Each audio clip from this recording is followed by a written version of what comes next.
What's up guys, so welcome back to 5x5 Fridays, and so in this episode we're going to be looking at turning the cube and how fast you should be turning it. So in one of my previous videos I showed some of the things you should and shouldn't be doing while turning, but for this video we're going to be looking at how fast should you turn a 5x5. Okay, so for turning a 5x5, because there are so many pieces on the puzzle and you need to be doing look ahead, you may have to change how much and how fast you turn depending on what stage. So let's say we were on to centers. Okay, so we're into centers. And so for this, it's centers. So you want to be turning fast and also just being able to look ahead really well, because it's just centers. You're not going to be needing to look on like any other sides. So first of all, you have to be able to do at least 2 bars of your first center and then finish off the rest of it in the solve. So for example, I'll do this, that's my first 2 bars, and then I'll just finish it off with this. So that, you can't really be turning like, and just really turning fast. You have to be turning it really like at this speed. You can't be turning at your fastest speed because you have to be looking ahead at a lot of cubes. So don't really turn as fast on this step until you get to the last 2 centers. So let's say I will finish this.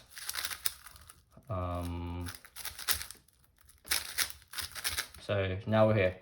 So for this we would just turn at a regular speed, but just enough that you can actually look ahead. So look at your 3x3 times and see how much can you look ahead, and what's your how good are you to look ahead for the different pieces. So here, you're on last 2 centers. So you want to look at the pieces and you go, so this is what I have to do. And just execute that as fast as possible. So the last 2 centers, you do as fast as you can. And so the other centers, you do it slightly slower just so you can look ahead. For edges, however, you want to be turning at a pace where you can look ahead really well. So on 3x3, you really want to be looking ahead, and so that's the same for 5x5. So I'm looking, I see this piece which can go back here, then I'm looking, I see that, and then here. So you want to keep on looking and just making sure you have something always to solve. Sometimes you will get stuck, so it just takes a bit of practice to get this down, but it's a very good thing to get. It's a very good habit to get into, being able to know what you're solving and should be solving and just seeing it immediately. So that would have taken around 20 seconds just to do the first 8 edges, and then you just have your last 4. And so for last 4, I would say go as fast as if you are doing Yao on 4x4. So for this, I'd see this and do a cycle. So I do this, and then I remember that this was here, then this, and I'd match one of these yellows with this yellow, so this one, and then I have lost 2 centers.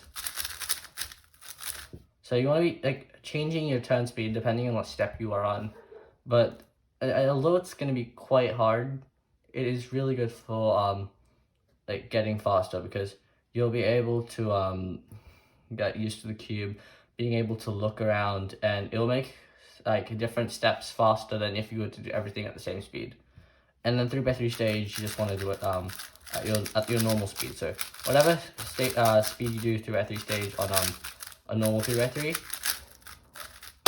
that's what you want to be doing on a 5x5. So I'll be showing a couple more examples of last 2 centers, first 8 edges, and then I'll just be showing a couple examples right now. And so you can keep watching the video if you want to see a few more examples on how fast you want to be turning. Especially for my level, that's how fast I want to be turning. So I'd say you should just be turning for first 2 centers approximately around your normal look ahead speed, so like your 3x3 speed. And then for the last 2 centers, you want to be turning at your fastest, making sure that you see the pieces and then you know what you're going to be doing. So, and then for the first 8 edges, I'd say turn slightly slower than your 3x3 speed, if not as fast as your 3x3 speed, and then just be solving your edges like that. Last 4 centers, solve it at your 3x3 speed, and then just do your 3x3 speed. So slow down slightly on the first 8 edges and go can go all out fast on the last 2 centers, which is basically how fast you should really be turning on a 505. So I hope you guys enjoyed this video. If you did, subscribe, thumbs, and I'll see you guys next time. Bye.